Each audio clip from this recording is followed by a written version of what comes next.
नमस्कार सभी साईं भक्तों को ओम साईं राम। आज हम अध्ययन करेंगे पावन ग्रंथ श्री साईं सच्चरित्र का अध्याय 13।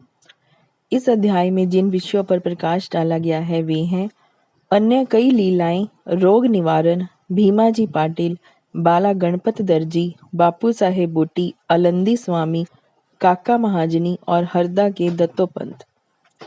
बाबा की कृपा और आशीर्वाद से अब हम अध्याय 13 की कथा आरंभ करते हैं। माया की अभेद शक्ति। बाबा के शब्द सदैव संक्षिप्त, अर्थपूर्ण, गूढ़ और विद्वतापूर्ण तथा समतोल रहते थे। वे सदा निश्चिंत और निर्भय रहते थे। उनका कथन था कि मैं फकीर हूँ, ना तो मेरे स्त्री है और ना घर द्वार ही। सब चिंताओं को त्याग कर मैं एक ही स्थान पर रहता हूँ, फिर भी माया मुझे कष्ट पहुँचाया करती है। मैं स्वयं को तो भूल चुका हूँ, परंतु माया मुझे नहीं भूलती, क्योंकि वह मुझे अपने चक्कर में फंसा लेती है। श्री हरि की यह माया ब्रह्मादि को भी नहीं छोड़ती, फिर मुझ सरीखे फकीर का तो कहना ही क्या है। परंतु जो हरि की शरण लेंगे वे उनकी कृपा से माया जाल से मुक्त हो जाएंगे। इस प्रकार बाबा ने माया की शक्ति का परिचय दिया। भगवान श्री कृष्ण भागवत में उद्धव से कहते हैं कि संत मेरे जीवित स्वरूप है, और बाबा का भी कहना यही था कि वे भाग्यशाली जिनके समस्त पाप नष्ट होने हों, वे ही मेरी उपासना की ओर अग्रसर होते हैं। यदि तुम केवल साईं साईं का ही स्मरण करोगे तो मैं तुम्हें भव सागर से पार उतार दूंगा। इन शब्दों पर विश्वास रखो, तुम्हें अवश्य लाभ होगा। मेरी पूजा के निमित्त कोई सामग्री या अष्टांग योग की भी आवश्यकता नहीं है। मैं तो भक्ति में ही निवास करता हूँ। अब आगे देखिए कि अनाश्रितों के आश्रयदाता साईं ने भक्तों के कल्याणार्थ क्या क्या दिया। भीमाजी पाटिल सत्य साईं व्रत। नारायण गांव के एक महानुभव भीमाजी पाटिल को सन 1909 में वक्षस्थल में एक भयंकर रोग हुआ, जो आगे चलकर क्षय रोग में परिणत हो गया। उन्होंने अनेक प्रकार की चिकित्सा की, परंतु कुछ लाभ न हुआ। अंत में हताश होकर उन्होंने भगवान से प्रार्थना की, हे नारायण, हे प्रभु, मुझ अनाथ की कुछ सहायता करो। यह तो विदित ही है कि जब हम सुखी रहते हैं तो भगवत स्मरण नहीं करते, परंतु ज्यों ही दुर्भाग्य घेर लेता है और दुर्दिन आते हैं, तभी हमें भगवान की याद आती है। इसलिए भीमा जी ने भी ईश्वर को पुकारा। उन्हें विचार आया कि क्यों न साईं बाबा के परम भगत श्री नाना साहेब चांदोरकर से इस विषय में परामर्श लिया जाए, और इसी हेतु उन्होंने अपनी स्थिति पूर्ण विवरण सहित उनके पास लिख भेजी और उचित मार्गदर्शन के लिए प्रार्थना की। प्रत्युत्तर में श्री नाना साहेब ने लिख दिया कि अब तो केवल एक ही उपाय शेष है, और वह है साईं बाबा के चरण कमलों की शरणागति। नाना साहेब के वचनों पर विश्वास कर उन्होंने शिरडी प्रस्थान की तैयारी की। उन्हें शिरडी में लाया गया और मस्जिद में ले जाकर लिटाया गया। श्री नाना साहेब और श्यामा भी इस समय वहीं उपस्थित थे।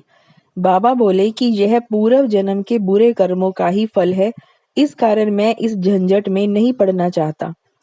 यह सुनकर रोगी अत्यंत निराश होकर करुणापूर्ण स्वर में बोला कि मैं बिल्कुल निस्सहाय हूँ और अंतिम आशा लेकर आपके श्री चरणों में आया हूँ। आपसे दया की भीख मांगता हूँ। हे दीनों के शरण, मुझ पर दया करो। इस प्रार्थना से बाबा का हृदय द्रवित हो आया और वे बोले कि अच्छा ठहरो, चिंता ना करो, तुम्हारे दुखों का अंत शीघ्र होगा। कोई कितना भी दुखित और पीड़ित क्यों ना हो, जैसे ही वह मस्जिद की सीढ़ियों पर पैर रखता है वह सुखी हो जाता है। मस्जिद का फकीर बहुत दयालु है और वह तुम्हारा रोग भी निर्मूल कर देगा। वह तो सब पर प्रेम और दया रखकर रक्षा करता है। रोगी को हर 5वें मिनट में खून की उल्टियां हुआ करती थी, परंतु बाबा के समक्ष उसे कोई उल्टी ना हुई। जिस समय से बाबा ने अपने श्री मुख से आशा और दयापूर्ण शब्दों में उक्त उद्गार प्रकट किए, उसी समय से रोग ने भी पलटा खाया। बाबा ने रोगी को भीमा भाई के घर पर ठहरने को कहा। यह स्थान इस प्रकार के रोगी को सुविधाजनक और स्वास्थ्यप्रद तो ना था, फिर भी बाबा की आज्ञा कौन टाल सकता था। वहां पर रहते हुए बाबा ने 2 स्वप्न देकर उसका रोग हरण कर लिया। पहले स्वप्न में रोगी ने देखा कि वह एक विद्यार्थी है और शिक्षक के सामने कविता मुखाग्र ना कर सकने के दंड स्वरूप बैंतों की मार से असहनीय कष्ट भोग रहा है। दूसरे स्वप्न में उसने देखा कि कोई हृदय पर नीचे से ऊपर और ऊपर से नीचे की ओर पत्थर घुमा रहा है, जिससे उसे असहाय पीड़ा हो रही है। स्वप्न में इस प्रकार कष्ट पाकर वह स्वस्थ हो गया और घर लौट आया। फिर वह कभी कभी शिरडी आता और साईं बाबा की दया का स्मरण कर साष्टांग प्रणाम करता था। बाबा अपने भक्तों से किसी वस्तु की आशा ना रखते थे। वे तो केवल स्मरण, दृढ़ निष्ठा और भक्ति के भूखे थे।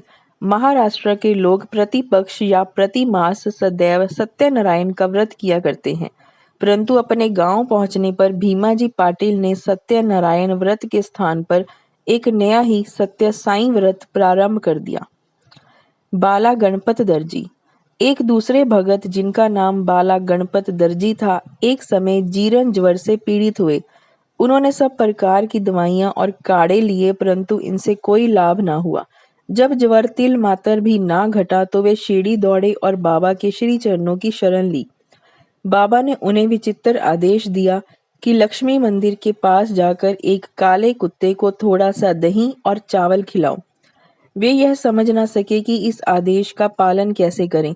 घर पहुंचकर चावल और दही लेकर वे लक्ष्मी मंदिर पहुंचे, जहां उन्हें एक काला कुत्ता पूंछ हिलाते हुए दिखा। उन्होंने वह चावल और दही उस कुत्ते के सामने रख दिया, जिसे वह तुरंत ही खा गया। इस चरित्र की विशेषता का वर्णन कैसे करूं कि उपयुक्त उपाय करने मात्र से ही बाला दर्जी का ज्वर हमेशा के लिए जाता रहा। बापू साहेब बूटी। श्रीमान बापू साहेब बूटी एक बार अमल पित्त के रोग से पीड़ित हुए। उनकी अलमारी में अनेक औषधियां थी, परंतु कोई भी गुणकारी ना हो रही थी। बापू साहेब अमल पित्त के कारण अति दुर्बल हो गई और उनकी स्थिति इतनी गंभीर हो गई कि वे अब मस्जिद में जाकर बाबा के दर्शन करने में भी असमर्थ थे। बाबा ने उन्हें बुलाकर अपने सम्मुख बिठाया और बोले, सावधान, अब तुम्हें दस्त न लगेंगे। अपनी उंगली ऊपर उठाकर फिर कहने लगे, उल्टियां भी अवश्य रुक जाएंगी। बाबा ने ऐसी कृपा की कि रोग समूल नष्ट हो गया और बूटी साहब पूर्ण स्वस्थ हो गए। एक अन्य अवसर पर भी वे हैजा से पीड़ित हो गए। फलस्वरूप उनकी प्यास अधिक तीव्र हो गई। डॉक्टर पिल्ले ने हर तरह के उपचार किए, परंतु स्थिति ना सुधरी। अंत में वे फिर बाबा के पास पहुंचे और उनसे तृषा रोग निवारण की औषधि के लिए प्रार्थना की। उनकी प्रार्थना सुनकर बाबा ने उन्हें मीठे दूध में उबाला हुआ बादाम, अखरोट और पिस्ते का काढ़ा पियो, यह औषधि बतला दी। दूसरा डॉक्टर या हकीम बाबा की बतलाई हुई इस औषधि को प्राण घातक ही समझता, परंतु बाबा की आज्ञा का पालन करने से यह रोग नाशक सिद्ध हुई और आश्चर्य की बात है कि रोग समूल नष्ट हो गया। आलंदी के स्वामी। आलंदी के एक स्वामी बाबा के दर्शनार्थ शिरडी पधारे। उनके कान में असहाय पीड़ा थी, जिसके कारण उन्हें एक पल भी विश्राम करना दुष्कर था। उनकी शल्य चिकित्सा भी हो चुकी थी, फिर भी स्थिति में कोई विशेष परिवर्तन ना हुआ था। दर्द भी अधिक था। वे किंकर्तव्य विमूढ़ होकर वापिस लौटने के लिए बाबा से अनुमति मांगने गए। यह देखकर श्यामा ने बाबा से प्रार्थना की कि स्वामी के कान में अधिक पीड़ा है, आप इन पर कृपा करो। बाबा आश्वासन देकर बोले, अल्लाह अच्छा करेगा। स्वामी जी पूना वापस लौट गए और एक सप्ताह के बाद उन्होंने शिरडी पत्र भेजा कि पीड़ा शांत हो गई है, परंतु सूजन अभी पूर्ववत ही है। सूजन दूर हो जाए इसके लिए वे शल्य चिकित्सा कराने बंबई गए। शल्य चिकित्सा विशेषज्ञ यानी सर्जन ने जांच करने के बाद कहा कि शल्य चिकित्सा की कोई आवश्यकता नहीं। बाबा के शब्दों का गूढ़ार्थ हम निरे मूर्ख क्या समझें। काका महाजनी। काका महाजनी नाम के एक अन्य भगत को अतिसार की बीमारी हो गई।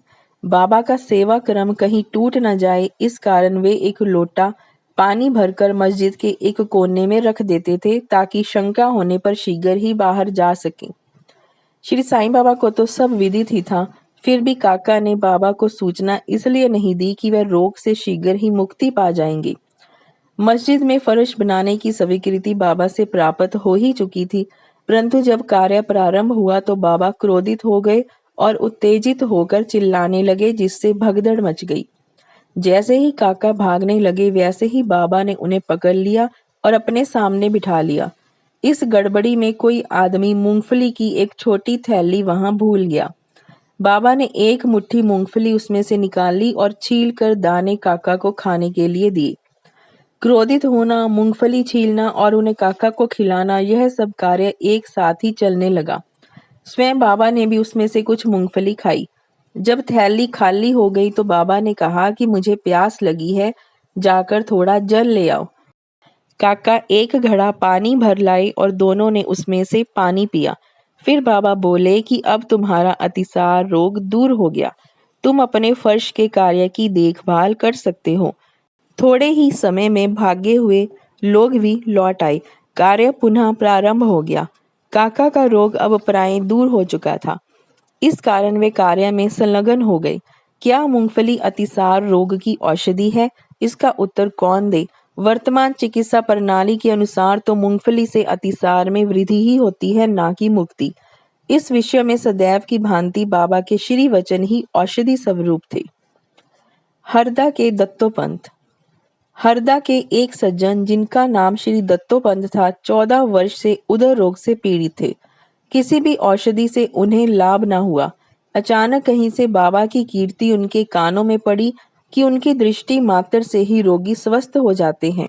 अतः वे भी भागकर शिरडी आए और बाबा के चरणों की शरण ली। बाबा ने प्रेम दृष्टि से उनकी ओर देखकर आशीर्वाद देकर अपना वरद हस्त उनके मस्तक पर रखा। आशीष और उदी प्राप्त कर वे स्वस्थ हो गए तथा भविष्य में उन्हें फिर कोई पीड़ा न हुई। इसी तरह के निम्नलिखित 3 चमत्कार इस अध्याय के अंत में टिप्पणी में दिए गए हैं। पहला, माधवराव देशपांडे बवासीर रोग से पीड़ित थे। बाबा की आज्ञा अनुसार सोना मुखी का काढ़ा सेवन करने से वे निरोग हो गए। 2 वर्ष पश्चात उन्हें पुनः वही पीड़ा उत्पन्न हुई। बाबा से बिना परामर्श लिए वे उसी काढ़े का सेवन करने लगे। परिणाम यह हुआ कि रोग अधिक बढ़ गया, परंतु बाद में बाबा की कृपा से शीघ्र ही ठीक हो गया।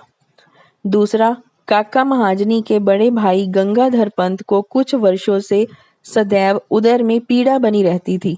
बाबा की कीर्ति सुनकर वे भी शिरडी आए और आरोग्य प्राप्ति के लिए प्रार्थना करने लगे। बाबा ने उनके उदर को स्पर्श कर कहा, अल्लाह अच्छा करेगा। इसके पश्चात तुरंत ही उनकी उदर पीड़ा मिट गई और वे पूर्णतः स्वस्थ हो गए। तीसरा, श्री नाना साहेब चांदोरकर को भी एक बार उदर में बहुत पीड़ा होने लगी। वे दिन रात मछली के समान तड़पने लगे। डॉक्टरों ने अनेक उपचार किए, परंतु कोई परिणाम न निकला। अंत में वे बाबा की शरण में आए। बाबा ने उन्हें घी के साथ बर्फी खाने की आज्ञा दी। इस औषधि के सेवन से वे पूर्ण स्वस्थ हो गए। इन सब कथाओं से यह प्रतीत होता है कि सच्ची औषधि जिसे अनेकों को स्वास्थ्य लाभ हुआ, वह बाबा के केवल श्री मुख से उच्चारित वचनों एवं उनकी कृपा का ही प्रभाव था। यहाँ हमारा अध्याय 13 समाप्त होता है। श्री सद्गुरु साईनाथाय अर्पणमस्तु। शुभम भवत। सप्ताह परायण द्वितीय विश्राम। श्री सच्चिदानंद सद्गुरु साईनाथ महाराज की जय।